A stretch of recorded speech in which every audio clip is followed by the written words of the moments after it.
दोस्तों आज की इस वीडियो में मैं आपको एक ऐसी स्कीम के बारे में बताने वाला हूं जिसकी मदद से आप भारत सरकार को डायरेक्ट लोन दे सकते हैं। यानी कि आपको पता है कि भारत सरकार या सरकार जो होती है जब उसको पैसों की आवश्यकता होती है तो वो बैंकों से लोन लेती है। ऐसे ही अब जो है 2020 के बाद आप भारत सरकार को डायरेक्ट लोन दे सकते हैं और यहाँ पर जो आप भारत सरकार को लोन देंगे यानी कि उधार देंगे पैसा, उसके बदले आपको 8 से लेकर 10% तक का ब्याज भी मिल सकता है। तो अभी तक आपके लिए स्कीम नहीं हो सकती है क्योंकि इसके बारे में बहुत से लोगों को जानकारी नहीं है। आज मैं आपको बताऊंगा कि ऐसा वो कौन सा तरीका है जहां पर हम सरकार को लोन देते हैं और सरकार इसके बदले हमें ब्याज कैसे देती है, ये जो स्कीम है कैसे काम करती है, यहाँ पर इन्वेस्टमेंट कैसे किया जाता है, यहाँ पर हमारा जो इन्वेस्टमेंट है जो भी हम यहाँ पर पैसे जमा करते हैं वो कितना सिक्योर रहता है। और साथ में अगर हम बात करते हैं एफडी की तुलना में तो हमारा पैसा सरकार के पास जो होता है वो 100% सिक्योर होता है और वहीं बैंक में इतना सिक्योर नहीं होता। तो कितना सिक्योर होता है उसके बारे में भी जानेंगे और लास्ट में हम ये भी देखेंगे कि अगर हम पैसे जमा करते हैं भारत सरकार को लोन के रूप में देते हैं या बैंकों के पास जमा करते हैं तो हमें कहां पर ज़्यादा ब्याज मिलता है। तो सबसे पहले आप यहां पर देख लें। अब दोस्तों भारत सरकार को लोन देने के लिए सबसे पहले हमें गवर्नमेंट के बॉन्ड खरीदने होते हैं। अब ये गवर्नमेंट के बॉन्ड क्या होते हैं? तो देखो, गवर्नमेंट बॉन्ड वह निवेश है जिसमें आप सरकार को पैसे उधार देते हैं जिसके बदले सरकार आपको निश्चित समय पर ब्याज देती है और अंत में पूरा पैसा जो भी आपने प्रिंसिपल जमा किया है, जो भी आपने पैसे जमा किए हैं वो आपको मिल जाता है। आप ऐसे समझ सकते हैं कि जब हम भारत सरकार से बोलते हैं कि भी सरकार को हम लोन देना चाहते हैं, सरकार को पैसे उधार देना चाहते हैं, तो उसके बदले सरकार हमें बॉन्ड जारी करती है। वो जो बॉन्ड होता है वो एक सर्टिफिकेट होता है, बॉन्ड होता है, एक वचन होता है सरकार का कि हम निश्चित समय पर आपको इतना ब्याज देंगे और इस तारीख में आपका जो पैसा है वो रिटर्न कर देंगे। जहां पर आपको गारंटी दी जाती है कि जब तक भारत के अंदर कोई भी सरकार है, बात ये नहीं है कि मोदी जी की सरकार है, कांग्रेस की सरकार है, मोदी जी की सरकार है, कोई भी सरकार है, ठीक है, सरकार आए या जाए उससे कोई फर्क नहीं पड़ता। अगर आपके पास ये बॉन्ड है तो आपका पैसा 100% सिक्योर है। अब ये जो बॉन्ड है भारत सरकार या राज्य सरकार द्वारा जारी किए जाते हैं। अगर आप भारत सरकार के बॉन्ड खरीद रहे हैं तो आप भारत सरकार को लोन दे रहे हैं, राज्य सरकार के बॉन्ड खरीद रहे हैं तो आप राज्य सरकार को लोन दे रहे हैं। अब ऐसे ही एक स्कीम है जिसका नाम है आरबीआई फ्लोटिंग बॉन्ड। अब ये जो आरबीआई फ्लोटिंग बॉन्ड होते हैं ये होते हैं केंद्र सरकार के यानी कि भारत सरकार के। तो आप आरबीआई फ्लोटिंग बॉन्ड को खरीदकर डायरेक्ट भारत सरकार को लोन के रूप में पैसा दे सकते हैं। अब दोस्तों 4 अलग अलग तरीके हैं जिसके द्वारा हम राज्य सरकार या भारत सरकार यानी कि केंद्र सरकार को लोन देकर यानी कि अपना पैसा उधार देकर उनसे ब्याज कमा सकते हैं। अब दोस्तों यहां पर देखेंगे ये जो 3 बिल हैं स्टार्टिंग के ये होते हैं केंद्र सरकार के और उसके बाद एक आता है स्टेट डेवलपमेंट लोन और ये होता है राज्य सरकार का। इन सब के बारे में एक बार देख लेते हैं। तो पहला जो बिल है दोस्तों इसका नाम है टी बिल। अब ये जो टी बिल है ना इनको बोलते हैं ट्रेजरी बिल। इनकी जो अवधि है यानी कि इन बिल को जो हम खरीद सकते हैं वो कम से कम 91 दिन, उसके बाद 182 दिन और उसके ऊपर 364 दिन। ब्याज इस पर नहीं मिलता है। अब ब्याज नहीं मिलता है तो इसमें इनकम कैसे होती है? ये हमें डिस्काउंट में मिलते हैं। केंद्र सरकार कहती है कि मान लो एक बिल है जिसकी कीमत जो है वो 1000 रुपये है और ये बिल आपको मिलेगा 900 रुपये का या 800 रुपये का। ये मैं आपको एग्जाम्पल के तौर पर बता रहा हूँ। तो आप मान लो 1000 का बिल है, हमने ये 900 रुपये में खरीद लिया, ठीक है, 91 दिन के लिए। अब 91 दिन के बाद ये जो बिल है, ठीक है, जो हमने खरीदा है इसके बदले, ठीक है, हमें पूरी कीमत मिलेगी। कितनी मिलेगी? 1000 रुपये मिलेंगे और ये जो बिल है केंद्र सरकार वापस ले लेगी। तो कहने का मतलब ये है कि यहाँ पर हमें डिस्काउंट में मिल गया, 1000 की चीज़ है, 1000 का बिल है, 900 में मिल गया, 100 रुपये का बेनिफिट हो गया। तो ये बिल कुछ इस तरीके से काम करते हैं। शॉर्ट टर्म के लिए होते हैं, कोई ब्याज नहीं होता है, डिस्काउंट पर होता है। अगला बिल है दोस्तों डेटेड गवर्नमेंट सिक्योरिटीज। अब ये क्या होता है? इसकी अवधि 5 साल से लेकर 40 साल के लिए होती है और इसमें फिक्स ब्याज मिलता है। यानी कि जो भी यहाँ पर आप बिल खरीदेंगे सरकार आपको बताएगी कि भी हम 40 साल या इतने साल के लिए, ठीक है, आपको जो है ये बॉन्ड दे रहे हैं, ये बिल दे रहे हैं जिस पर ब्याज जो है वो आपका 9% हो सकता है या 10% हो सकता है। सरकार पहले ही बोल देगी और 5 से लेकर 40 साल के लिए आपको ये ब्याज मिलेगा। लॉन्ग टर्म इसमें जो निवेश होता है ब्याज भी फिक्स होता है। तीसरा होता है RBI floating rate saving bond. हम इसी की बात कर रहे हैं। तो भाई इसमें होता क्या है कि ब्याज फ्लोटिंग रहता है, हर 6 महीने में बदल सकता है। भारत सरकार समीक्षा करती है हर 6 महीने के अंदर, देखती है कि हमारी जीडीपी ग्रोथ कैसे कर रही है, ठीक है। अगर ग्रोथ अच्छी कर रही है जीडीपी, सरकार के पास पैसा आ रहा है तो आपको जो है यहाँ पर ज़्यादा रेट ऑफ इंटरेस्ट मिलेगा, ज़्यादा ब्याज मिलेगा। और अगर लगता है कि सरकार को जीडीपी में गिरावट है तो आपका जो ब्याज है वो कम हो सकता है, फ्लोटिंग होता है। ये जो स्कीम है सीनियर सिटीजन में सबसे ज़्यादा लोकप्रिय है, इसी स्कीम के बारे में जानेंगे। और चौथा होता है स्टेट डेवलपमेंट लोन SDL। ये राज्य सरकार जारी करती हैं। राज्य सरकार के बॉन्ड होते हैं, इसमें आपको ब्याज थोड़ा ज़्यादा मिल जाता है। आप कहेंगे तो सेपरेट वीडियो किसी के ऊपर भी बना दूंगा, आप कमेंट्स करेंगे। अब जान लेते हैं दोस्तों, जो कि हम बात कर रहे थे RBI floating rate saving scheme यानी कि बॉन्ड के बारे में। ये जो बॉन्ड है ना, सन 2020 में लॉन्च किए गए थे। केंद्र सरकार ने आम जनता इन बॉन्ड को खरीद सके 2020 में इसको लॉन्च किया था, 1 जुलाई 2020 से। इसमें जो निवेश है यानी कि इन्वेस्टमेंट है वो कम से कम 1000 रुपये है। आप कम से कम 1000 रुपये भी सरकार को लोन के रूप में दे सकते हो। मैक्सिमम की कोई लिमिट नहीं है, आप जितने चाहो उतने रुपये दे सकते हो। और इसकी जो अवधि होती है वो 7 साल होती है। 7 साल का लॉक इन पीरियड होता है। पर दोस्तों ऐसा नहीं है कि इससे पहले पैसे नहीं निकाल सकते हैं, इससे पहले चाहें तो आप पैसा निकाल सकते हैं। कुछ कंडीशन है उसके बारे में बताएंगे। और इंटरेस्ट जो है वो फ्लोटिंग होता है, जैसे कि मैंने आपको बताया, कम या ज़्यादा हो सकता है। 6 महीने के अंदर समीक्षा की जाती है। पेमेंट फ्रीक्वेंसली है सेमी एनुअली। और साथ में यहाँ पर कोई भी हिंदू अनडिवाइडेड फैमिली HUF या इंडिविजुअल व्यक्ति, कोई भी एक व्यक्ति इन्वेस्टमेंट कर सकता है। और यहाँ पर एक और बात है, जैसे कि मैंने आपको बताया कि भाई ये जो है ना, आपको जो ब्याज मिलता है वो फ्लोटिंग होता है।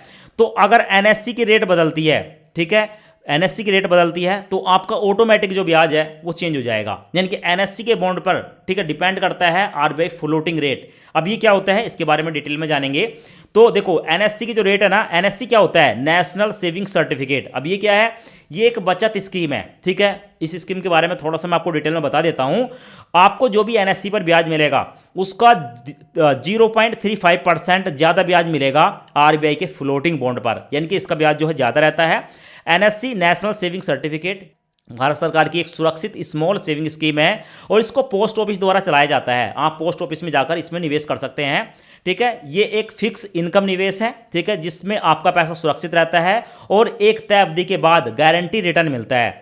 अब ये जो होती है ना NSE, इसमें भारत सरकार आपसे गारंटी लेती है। देखो सबसे पहली बात तो ये, जितने मैं आपको बता रहा हूं ना, आपका पैसा 100% सिक्योर होता है, क्योंकि सरकार कोई भी हो, केंद्र में किसी की भी सरकार है, चाहे वो जो है बीजेपी की हो सकती है या कांग्रेस की हो सकती है, कोई भी सरकार आपको ये बॉन्ड जारी कर रही है, आपने खरीद लिए तो ये सिक्योर होते हैं। सरकार आए या जाए उससे फर्क नहीं पड़ता। एक सरकार ने जो आपसे वादा कर दिया वो रेट ऑफ इंटरेस्ट आपको मिलेगा, वो पैसा आपका वापस होगा, ठीक है।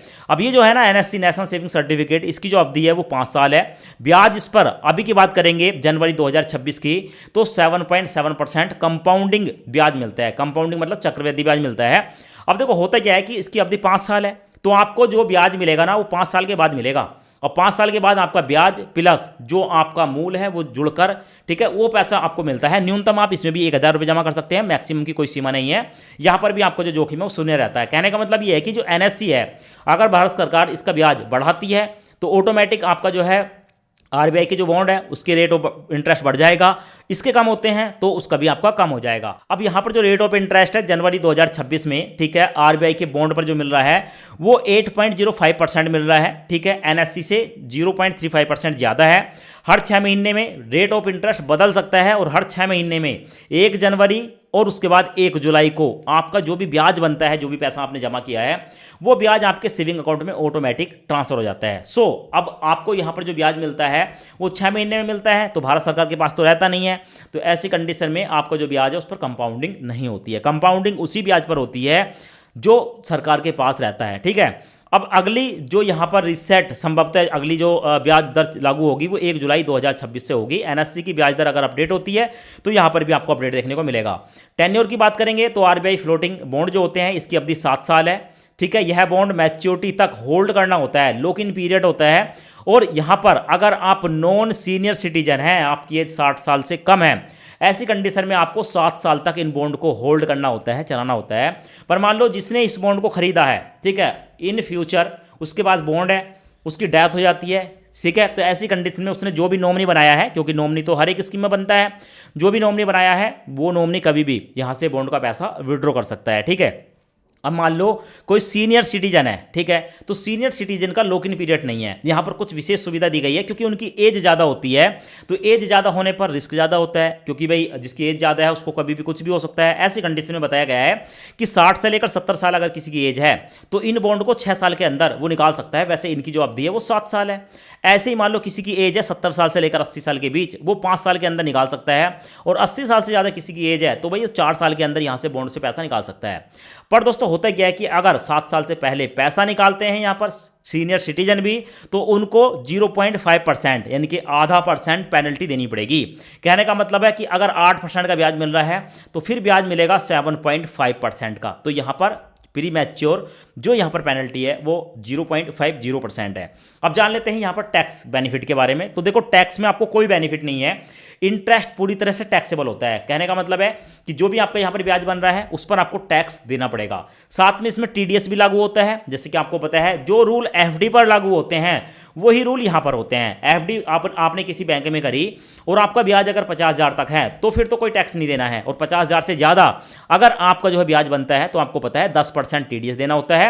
और अगर आप पैन कार्ड नहीं देते हैं तो 20% टीडीएस जो है वो आपका काट लिया जाता है, और ये ऑटोमेटिक काट लिया जाता है। उसके बाद अगर आप टैक्स के दायरे में नहीं आते हैं तो आपको जो है किसी सी के पास जाना होगा, वकील के पास जाना पड़ेगा, और वहां पर जो है आईटीआर डालनी पड़ेगी। आपको जो टीडीएस है ये आपका वापस हो जाता है। ठीक है, अब जान लेते हैं यहाँ पर मिनिमम। तो 1,000 रुपये मिनिमम आप यहाँ पर जो है निवेश कर सकते हैं, मैक्सिमम की कोई सीमा नहीं है। कोई भी इंडिविजुअल व्यक्ति, आम नागरिक या हिंदू अनडिवाइडेड फैमिली, ठीक है, यहां पर जो है निवेश कर सकता है।